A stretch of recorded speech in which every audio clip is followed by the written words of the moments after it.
paint. Just another update on the body. Just freshly laminated this up, still a little bit tacky, to get rid of the sides that were no longer flat. I'm pretty sure, like I said before, I know why now. It's because it's kind of hard to tell, I suppose. If you look kind of down there, you can see that that is nowhere near flat in any way, shape or form.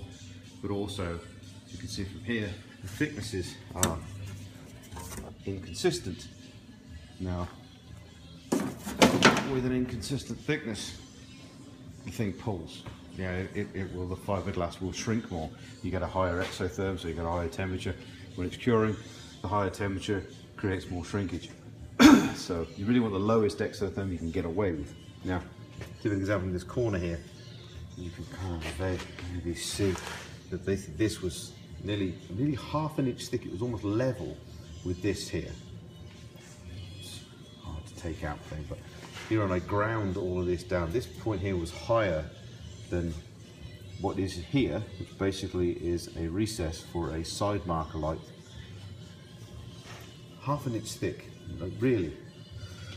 Now, the panel itself should be pretty flat along here, but as it gets to the front wheel arch, it actually curves up and curls in. So, you can see here, that should be flat with the rest of it, and then it slowly curves around the front, and it slowly becomes inside the tyre radiator. The tyre sits proud of the top piece, but apparently is still inboard at this point here.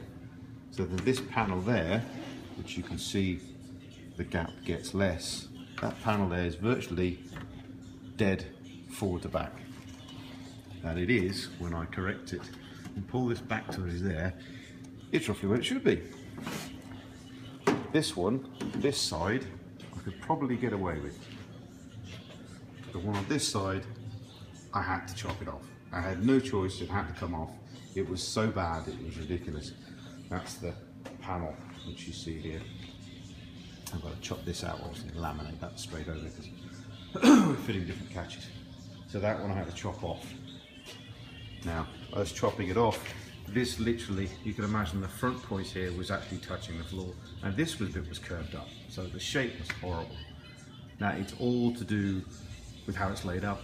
And that's the worst thing about it, is, it was horrid. So I had to dice basically this piece off completely here to bend it right, lift this up to the right point, make sure the angle here stays the same, so secure that to make sure this doesn't pull, and bring it in.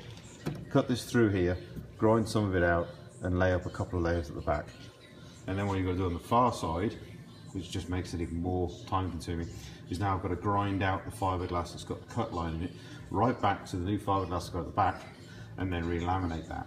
And while I'm doing that, I'm going to have to bolt it up to something to make sure that it doesn't move again. It's how annoying it is when somebody doesn't do something right. But hey ho, such is life. You know, we won't go into laid it up, because it's just, yeah. Anyway, so the next stage was, obviously I've done this one, this is already there. We inserted studs into the fiberglass itself, so got a mounting point, and there's all mat you can see here. That's the camera turned upside down, that's going to fool people. Okay, so that's the core mat that helps keep it even flat. Okay, flip it back, there we go. Now, this side here now is pretty good. I'm dead happy with this. You get the alignment between the front and rear wheels, and I can set this up nice, and it's just straight. It's easy to put on. And then obviously I've made my new mounting plates between the studs and here. Now, this panel here and where the rear clip meets it, unfortunately exaggerated, came out and then back in again. It came out, I know, is this just, it's sagged. Well, it's probably either been made or left. It's sagged in the middle, which is kind of normal. You've got to support these things otherwise. But the panel that was on here was, yet again, wasn't flat. It's exaggerated. You can kind of see how bad it was, but you can see even stupid points like here. It's not a consistent thickness. The last time I'll say this is what you don't do when you're laying up fiberglass, ladies and gentlemen. See how bloody thick it is here? It is literally, again, a ½ an inch thick here. But it's not as if it's consistently ½ inch. It's like, what, I don't know, 2-3 mil, all the way up to ½ inch thick. I'm very surprised it didn't move more, is the truth be known. So, I don't know, I just don't understand it. So, up until about 5 minutes ago, that was attached there, but I've now cut it off, which is more of a pain to do. I basically have to relay up this panel, similar to how I've done here. I will cut, roughly this is the door jamb, you can see here. I will cut along the door jamb, so cut along here, and up the top there. Where this flat part is here, I'll set it up on a jig and I'll have an aluminium panel that's flat there, and we'll relay virtually all of this minus the original door jamb itself, which, yeah, it's still a varying thickness, but I can grind that. Out to get that right, and then we'll have another flat surface. that surface I can do up here. You can have another nice perfect surface there, and then I've just got to blend the two curves back in, which yet again, like the cut I've done on the front, you're gonna have to grind the fiberglass on the outside, laminate that side first, and then do the same with the back.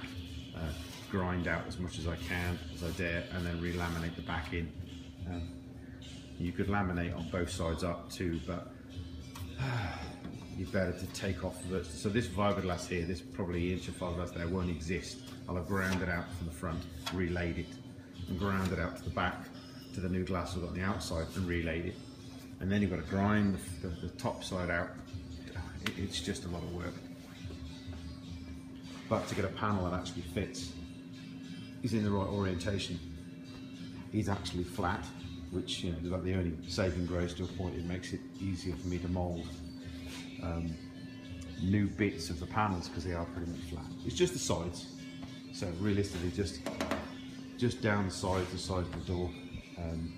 All the other parts are curved, so most of the curved stuff hasn't shrunk as much. There's a few minor parts I can alter to get right, but it was just the flat stuff that was really killing me.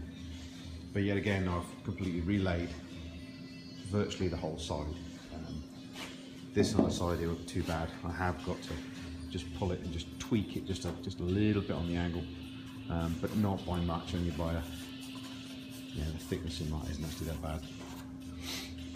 And then we can work with what we've got here.